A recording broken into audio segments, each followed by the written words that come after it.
Hi there. My name is TJ. I'm the owner of Meticulous Man Services, a professional house cleaning service based out of Napa, Idaho. We've been in business since 2011 and are proud to serve our Treasure Valley area.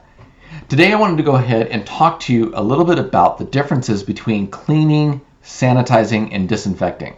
Since we've been in business, we've noticed a lot of people tend to use these words interchangeably as though they are all the same. And the truth is, these are three distinct different terms. And we want to make sure that you are educated and empowered so that when you hear these words or you see people that are saying they're doing them, you know exactly what it means and you can gauge whether or not it's being done.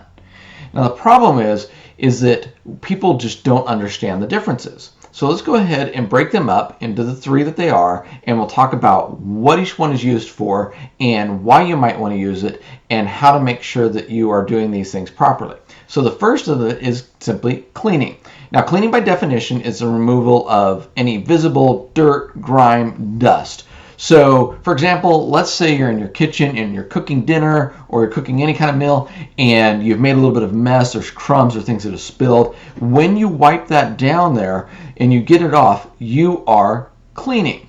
When you take care of your floors because you see stuff is on there and you go and sweep or you vacuum and then you go and mop those floors, when you remove what you see, that is cleaning. And the reason that cleaning is really good is because it helps to maintain the longevity of your surfaces or your equipment within your home, or perhaps your TV or anything that's of value. It helps to make sure that the life of that is extended by removing that so it doesn't build up and cause more damage.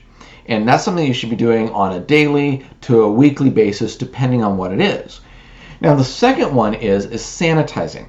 And sanitizing is simply the destroying of or killing of bacteria up to 99.9%. And depending on the product, that can only be some bacteria, not all bacteria. So you always want to make sure, again, as we go through this, my point is that you want to make sure you're reading the product labels on the back of the stuff that you're purchasing so you know exactly what it provides you and how to achieve that, which you're grabbing it for or purchasing it for. So let's take Clorox disinfectant wipes for an example.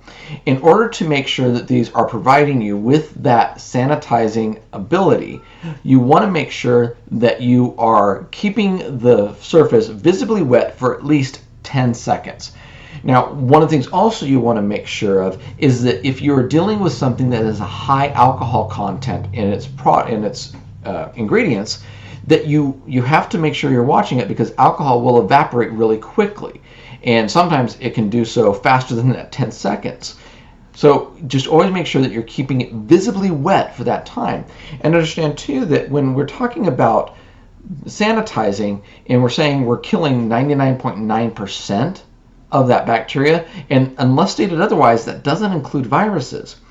That means that if there's 1 million particles of that bacteria on that surface, you're reducing it down to 1,000, which they consider to be a safe level so that it doesn't breed rapidly and cause the problems that you would not want to have or you're trying to avoid. So such as E. coli in your kitchen. When you are cooking, you want to make sure that you are keeping your countertops sanitized so that you are not spreading that germ and getting sick. Another thing to also and remember when we're talking about cleaning, sanitizing, and disinfecting, sanitizing and disinfecting can only occur if the surface has been cleaned. In other words, any visible dirt, grime, dust has been removed. So you want to clean, then sanitize. Unless stated otherwise, you're not going to be able to sanitize or disinfect and clean all at once. So just keep that in mind. So the third level is making sure we're disinfecting.